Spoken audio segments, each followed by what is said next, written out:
Cara, essa entrevista do Fachin hoje no Estadão dá o que pensar. Esse movimento aí que a Malu Gaspar desencadeou trouxe à minha mente o Euclides da Cunha, aquele dos Os Sertões. Na época que ele rolava, é uma conspiração contra a República está ameaçada e por aí, né? E aí o cara foi lá e mostrou que era só o favelão do Antônio Conselheiro e o que a República estava em vias de fazer era um massacre da própria ideia de república. Aquilo que depois virou os sertões, né, foi o ato fundador do jornalismo sem adjetivos no Brasil. Apurar os fatos, né, desmisturar a verdade da narrativa. Né. E a verdade é sempre contagiosa, gente. Foi a Malu revelar o suborno dos Barcy de Moraes e o contágio aconteceu. O Metrópolis acabou indo lá desvendar o que é o Taiaiai, o que são os Toffoli. Depois o Estadão foi a Marília mostrar qual é a verdade sobre a cunhada e o incêndio foi se alastrando. Reportagem, né? Reconstituição dos fatos a demonstrar insofismavelmente quem são e por que lutam os heróis da democracia lulista, né? Essa que não sobrevive à suspensão da censura. Um ato de jornalismo honesto, gente, obrigatoriamente desencadeia outros atos de jornalismo honesto. E o castelo de cartas começa a desmontar. E se deixar, cai até a última. Em 3 ou 4 matérias, a coisa chegou num ponto que até o chefe da gangue toda, né, em defesa da própria pele, né, se sentiu na obrigação de declarar publicamente que o Toffoli tem de ser demitido e se aposentar e tal. Claro, cara, como tudo que o Lula diz e faz, né, é só uma construção de um argumento para debate eleitoral, né? Ele não quer tudo isso para o advogado do PT, que ele mesmo pôs lá onde ele está, apesar do cara ter tomado 2 bombas no exame da OAB. Ele é o primeiro a saber que o Supremo Tribunal Federal não vai aceitar essa sugestão dele, a menos que a imprensa continue apertando até chegar à ponta dessa meada, né? Que é desnudar a tramóia da trama golpista por trás da qual a ladroagem está deitando e rolando, gente. É por isso que eu digo e repito, cara, essa ditadura vai durar exatamente quanto a imprensa deixar, nem um minuto a mais. Enfim, o incêndio estava de tal proporção que o Fachin cancelou as férias. Mas para fazer, no fim, a montanha paria um rato. Quando ele pôs os pés em Brasília, ele foi abduzido pelo Alexandre, o pai de todos, né? E soltou aquela nota que era o anti-Fachin do Código de Ética. No Toffoli ninguém toca, porque tocar num é tocar em todos, né? E o dele, Alexandre, né, com aquela mesada pornográfica, está especialmente na reta.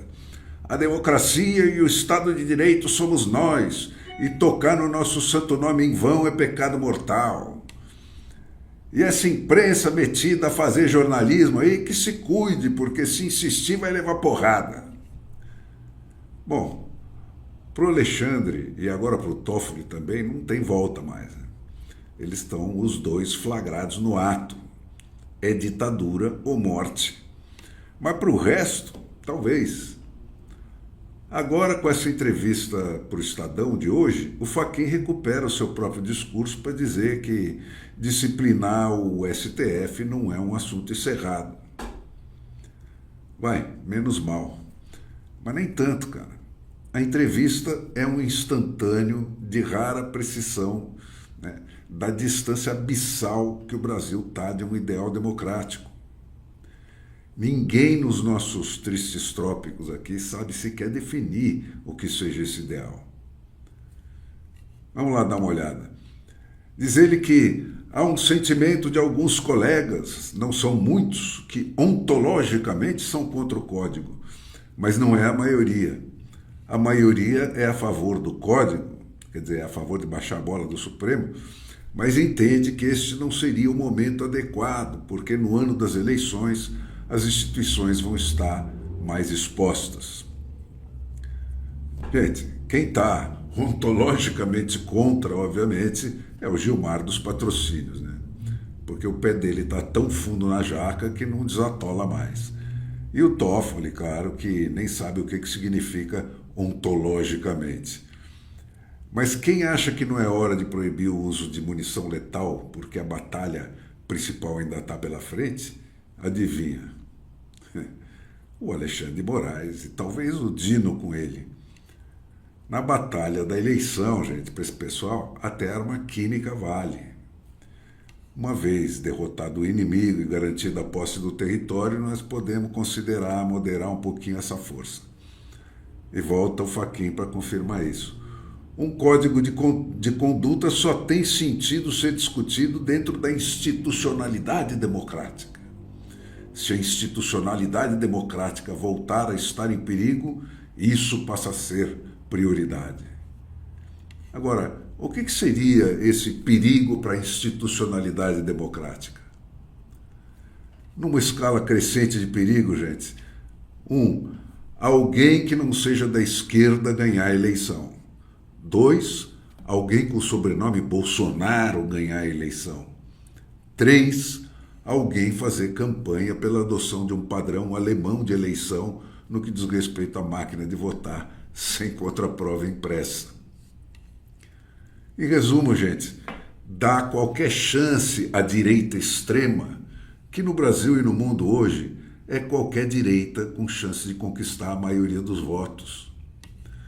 E volta o Fachin. Quem atentou contra a democracia foi processado e está preso. Mas nunca lembrar, é demais lembrar, gente, ninguém atentou contra a democracia no Brasil, a não ser as Déboras do batom. O que o Alexandre de Moraes tentou provar, forçando muito a barra, é que alguém chegou a pensar em atentar contra a democracia. A imprensa podre avançou o sinal e hoje chama a coisa de tentativa. Mas nem o Alexandre mesmo nunca conseguiu chamar de mais do que trama esse golpe que não houve. E o resto do Brasil, gente, sabe muito bem que essa cogitação do golpe, que não rolou, né, se deu porque alguém de fato estava tentando contra a democracia. E isso acontecia lá dentro do Supremo Tribunal Federal do Lula e do seu braço de fabricação de eleições lá no TSE. Mas vamos voltar para o código do Fachin. A roubalheira está sendo desnudada agora, portanto a resposta tem que ser agora. Nananina, não. O Fachin tem urgência, mas não tem pressa. Ou seja, o que ele está dizendo é que seja qual for a pressa do Brasil eleito, nós, STF, é que vamos decidir quando e o que o Brasil precisa fazer, não o poder eleito. Mas é aí que entra o trecho mais interessante dessa entrevista, gente. Diz o Fachin que ele e a mulher moraram 6 meses em Hamburgo, na Alemanha, e 6 meses em Londres, acho que em 2021. Quando eu estava em Hamburgo, estourou um escândalo envolvendo o presidente da Alemanha da época, era o Christian Wulff, que tinha aceitado viajar com alguns empresários. Teve diárias pagas em hotéis pagos e mais um problema de alguns empréstimos. E ele, pela pressão da opinião pública e pela explicitação da imprensa, foi compelido a renunciar. E aquilo me chamou a atenção, diz o Fachin. Em 2011, volta o Fachin, a Angela Merkel, então chanceler da Alemanha, tinha demitido o ministro da Defesa porque ele tinha plagiado a tese de doutorado dele. Mas não foi pelo plágio, como foi o do exame do Alexandre, lembre bem, né, que ela o demitiu, volta o Fachin. Eu fui olhar os jornais da época e ela o tinha chamado para falar sobre a acusação e perguntou a ele se era verdade. E ele teria negado. Passados alguns dias, constatou-se que o plágio era evidente e inegável.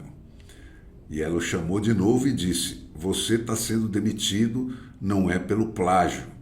Se você tivesse vindo aqui e na primeira vez admitido que você tinha plagiado, eu ia lhe dar uma reprimenda, mas por amor à verdade você continuaria no cargo.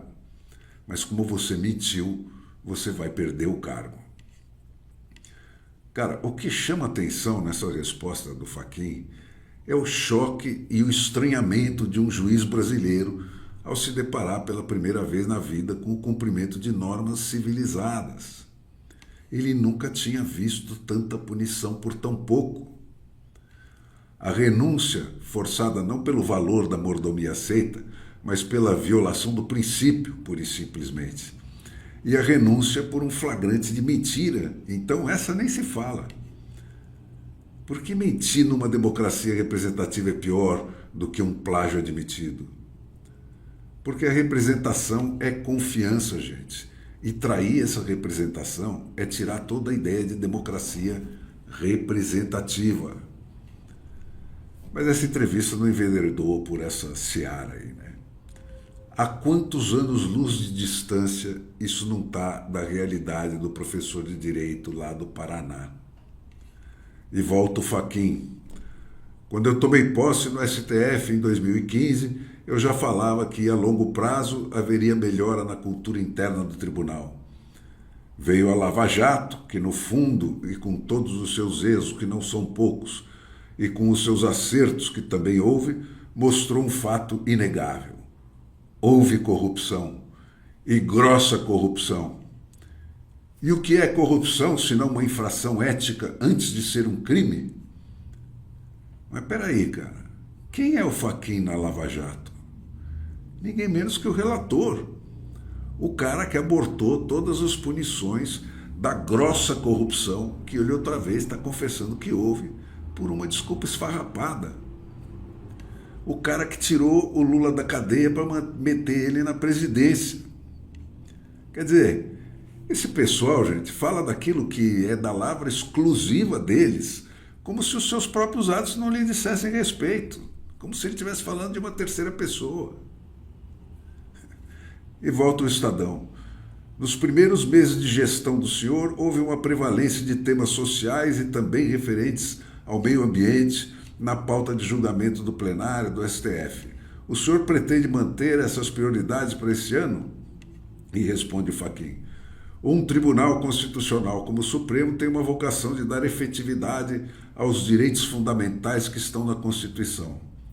Saúde é relevante, direitos sociais são relevantes, meio ambiente, questões indígenas, direitos da comunidade LGBTQIA+. Eu tenho procurado definir a pauta com essas prioridades. Qual é a tradução disso, gente? Sim, eles pretendem continuar legislando, ganhando ou perdendo a eleição, sendo essa ou o avesso dessa a vontade da maioria. Vote o que votar o Congresso Nacional. O Fachin reconforta o repórter com a promessa de que as nossas pautas vão continuar sendo impostas ao país, como sempre foi. Sobre a censura, por exemplo, ele diz o seguinte: nós vamos examinar em fevereiro uma resolução do Conselho Nacional de Justiça que fala dos magistrados e as redes sociais. Magistrado pode ter rede social? Pode, mas não pode postar tudo. Qual é o limite? É o que nós vamos debater. E nós entendemos que aquilo que definirmos para o Poder Judiciário terá um efeito multiplicador para a sociedade de um modo geral. Qual é a tradução disso, gente? Brasileiro pode ter rede social, mas não pode postar tudo. Qual é o limite? É o que nós vamos definir. Eles vão dizer o que você pode ou não pode postar com os seus interlocutores, e não o Congresso Nacional e nem muito menos a Constituição, que proíbe a censura em toda e qualquer circunstância. Sobre inteligência artificial, a mesma coisa. Eles vão ver qual é o grau de elasticidade que esse tema vai ter. Porque a função da Suprema Corte, diz o Fachin, é ser contra-majoritária, ou no caso concreto da censura, né, ser contra-constitucional.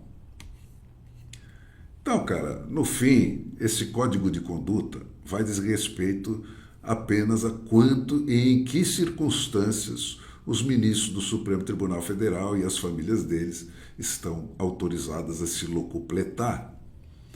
E o pior é que a gente pode considerar que isso é um avanço, porque até o momento nem para isso eles têm qualquer limite.